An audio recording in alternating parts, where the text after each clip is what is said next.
CSIR net का preparation तो हर कोई करता है, मगर क्या हर एक का जेआरएफ क्लियर होता है? नहीं ना। इसीलिए आज इस वीडियो में मैं आपको 10 ऐसे चैप्टर्स बताने वाला हूं जिसे कवर करके और बस इसे ही कवर करके ना केवल मेरा जेआरएफ क्लियर हुआ बल्कि मेरे 2 और दोस्त का भी जेआरएफ क्लियर हुआ था और हम लोगों ने ये सेम स्ट्रैटेजी फॉलो किया था। तो कौन से वो चैप्टर्स हैं ये तो मैं आज आपको बताऊंगा ही, साथ ही ये भी बताऊंगा कि यदि आपको ये चैप्टर्स नहीं करने हैं तो आप किस किस चैप्टर पर फोकस कर सकते हैं, और ये जो सिलेक्शन है ये मैंने कैसे किया और ये आप कैसे कर सकते हैं, और लास्ट में कुछ ऐसे बोनस टिप जिसे यदि आपने मिस किया तो आप बहुत कुछ खो देंगे जनाब। ओके, सो हेलो दोस्तों, जो सबसे पहला चैप्टर है दैट इज कोऑर्डिनेशन केमिस्ट्री। देखिए, कोऑर्डिनेशन केमिस्ट्री हम लोग 11-12 से ही पढ़ते हुए आ रहे हैं और इसमें कुछ कुछ एडिशन होता रहता है बीएससी और एमएससी में। तो ये चैप्टर जब भी आप कवर करेंगे तो ये पहली बात तो ये आपको थोड़ा सा इजी लगेगा, ठीक है, और इस पे आप मेन फोकस कीजिएगा जो एडवांस टॉपिक है जैसे कि ऑर्गेल डायग्राम, फिर आपका रिएक्शन मैकेनिज्म, ऐसे कुछ एडवांस टॉपिक्स पर आपको फोकस करना है। सेकेंड जो चैप्टर है हमारे लिस्ट में दैट इज ओएमसी यानी ऑर्गेनोमेटेलिक कंपाउंड। ये चैप्टर भी काफी ज्यादा वेटेज रखता है। ओएमसी में एग्जैक्टली कौन सा हम लोग को प्रिपेयर करना चाहिए ये मुझे भी ठीक से नहीं पता था, इसलिए मैंने कंप्लीट सिलेबस प्रिपेयर किया था, ठीक है, और आप थोड़ा सा ध्यान रख सकते हैं वो 18 इलेक्ट्रॉन रूल वगैरह में। ओके, नेक्स्ट जो चैप्टर है that is from physical chemistry that is quantum chemistry. ठीक है, देखिए क्वांटम एक काफी ज्यादा वेटेज रखता है क्योंकि ये बहुत वास्ट है और ये काफी डिफिकल्ट भी है। मैंने तो कभी नहीं सोचा था कि मैं इसको सीएसआईआर नेट के लिए प्रिपेयर करूंगा क्योंकि ये मुझे पहले से ही बहुत ज्यादा टफ लगता, मगर जैसे तैसे करके मैंने अपने फ्रेंड्स के साथ मिलकर इसे प्रिपेयर किया और ये काफी इंपॉर्टेंट भी है। Okay, so at this point मैं आपको ये बताना चाहता हूं कि आप कैसे सिलेक्ट करेंगे चैप्टर्स। देखिए, सबसे पहले आपको कुछ ऐसे चैप्टर्स चूज करने हैं कि जिनका वेटेज काफी ज्यादा रहता है, ठीक है, जैसे कि कोऑर्डिनेशन, ओएमसी, फिर आपका क्वांटम, ऐसे करके जैसे ऑर्गेनिक के कुछ रिएक्शन मैकेनिज्म, नेन रिएक्शन वगैरह।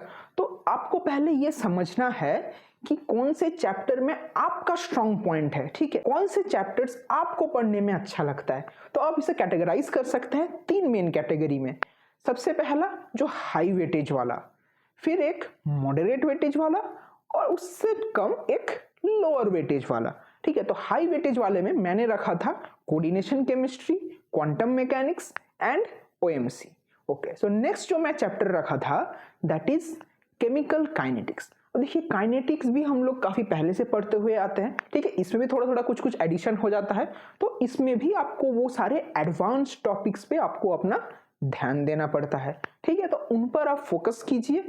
और आप काइनेटिक्स में खास करके मैं ये बोलूंगा कि आप पीवाईक्यूज काफी ज्यादा प्रैक्टिस कीजिए क्योंकि पीवाईक्यूज यदि आप करेंगे तो इसमें आपको काफी ज्यादा हेल्प मिलने वाला है।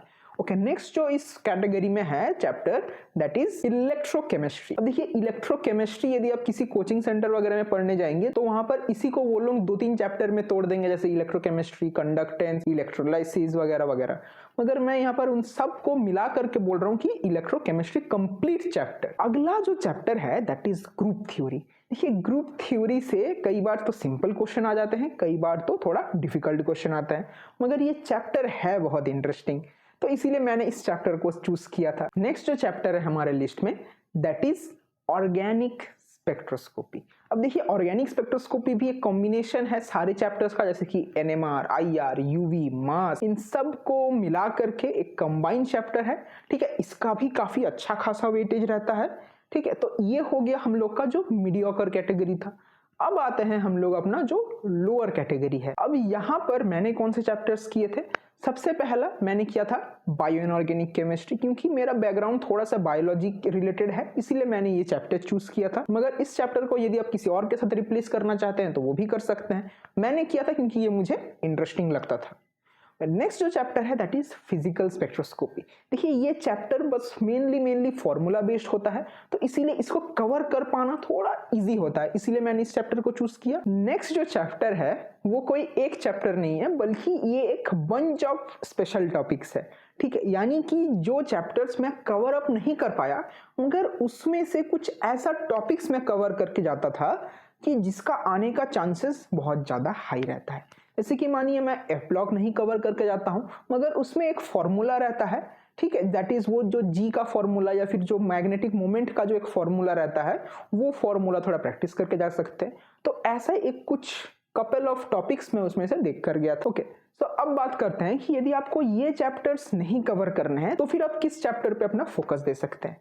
देखिए, यदि आपको अच्छा ऑल्टरनेटिव चाहिए तो फिर आप में भी थर्मोडायनेमिक्स पे देख सकते हैं। आप ऑर्गेनिक में आ सकते हैं, क्योंकि मैंने ऑर्गेनिक पे फोकस एकदम नहीं किया था। क्यों नहीं किया था? क्योंकि देखिए, ऑर्गेनिक यदि आप करेंगे तो एक दो चैप्टर से नहीं होता है, आपको कंप्लीट अंडरस्टैंडिंग होना चाहिए ऑर्गेनिक का। मगर मैं देखा कि मुझे कम समय प्रिपेयर करना है, इसीलिए मैं फिजिकल या इनऑर्गेनिक को चूज किया, क्योंकि ये बहुत ज्यादा कनेक्टेड नहीं होते हैं। तो यदि आप ऑर्गेनिक में जाना चाहते हैं तो उसमें भी काफी अच्छा ऑप्शन है। आप name reaction, reaction mechanism, intermediates, फिर पेरिसाइक्लिक और ऑर्गेनिक स्पेक्ट्रोस्कोपी तो है ही, प्लस जीओसी एरोमेटिसिटी तो मे भी आपको आता ही होगा। तो इन सब चैप्टर्स पर आप फोकस कर सकते हैं। साथ ही जो नेचुरल प्रोडक्ट्स, एसिमेट्रिक सिंथेसिस, इन सब पे भी आजकल काफी ज्यादा क्वेश्चन आते हैं, तो इन सब पर आप फोकस कर सकते हैं। या फिर आप कुछ ऐसे टॉपिक्स पढ़ सकते हैं जैसे कि केमिकल बॉन्डिंग, पीरियोडिक टेबल। हाँ, ये सुनने में सिंपल लगते हैं, मगर मैं इस बार के जो सीएसआई नेट एग्जाम में मैंने पीरियोडिक टेबल का सिंपल सा क्वेश्चन में गलत करके आया था। और इसी के साथ मैं आपको जो एक बोनस टिप देना चाहता था कि आप ये जो भी 10 चैप्टर के बारे में मैं आपको ये बता रहा हूं, ये तो आपको प्रिपेयर करके जाना है। साथ ही आपको एग्जाम में बस इन्हीं के साथ स्टिक होकर नहीं रहना है। आपका इंटेंशन ये होना चाहिए कि जो ये मैं 10 चैप्टर्स करके गया हूं, इनमें से कुछ भी क्वेश्चन आ जाए मुझे करना ही है। ये नहीं कि मुझे नहीं आता लेकिन फिर भी मैं अटेम्प्ट करूंगा, वैसा नहीं। मगर ये हमेशा ऐसा पॉसिबल नहीं होता है, ठीक है, क्योंकि मैं भी क्वांटम अच्छे से पढ़ के गया था, मगर फिर भी मैं इसके बस कुछ ही क्वेश्चंस कर पाया था। तो ऐसे समय पर आपका फोकस ये भी होना चाहिए कि आपको बाकी के क्वेश्चन आपको ऐसे ही नहीं छोड़ने हैं।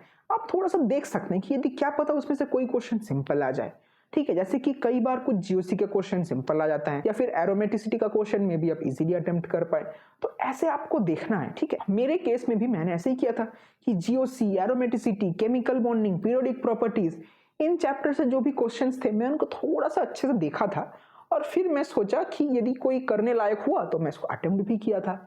और साथ ही क्योंकि मेरा ऑर्गेनिक बैकग्राउंड भी है तो फिर मैं कुछ ऑर्गेनिक के क्वेश्चंस भी ऐसे देख लिया था। इसी के साथ मैं आपको एक चीज और बताना चाहता हूं कि आप थोड़ा सा गेस भी कर सकते हैं सीएसआई नेट में, ठीक है। थोड़ा सा आपको चांस लेना पड़ेगा, ठीक है।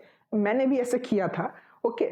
क्योंकि कई बार ऐसा हो जाता है कि हम लोग को वो थोड़ा लगता है कि क्या पता ये सही हो जाए, तो इसमें आपको सिर्फ ब्लाइंडली नहीं गेस करना है, इसमें आपको थोड़ा सा एजुकेटेड गेस लेना है कि यदि आप दो ऑप्शन के बीच में कंफ्यूज्ड है तो मे बी आप वहां पर थोड़ा सा रिस्क ले सकते हैं। तो ये 10 चैप्टर तो मैंने अपने लिए प्रिपेयर किया था, मगर आप अपने लिए कौन सा चैप्टर्स प्रिपेयर करना चाहते हैं वो अपनी कमेंट में बता सकते हैं। मगर बिना किसी प्रॉपर प्रिपरेशन स्ट्रेटेजी के ये चैप्टर्स पढ़ के भी आप ठीक से कोप अप नहीं कर पाएंगे।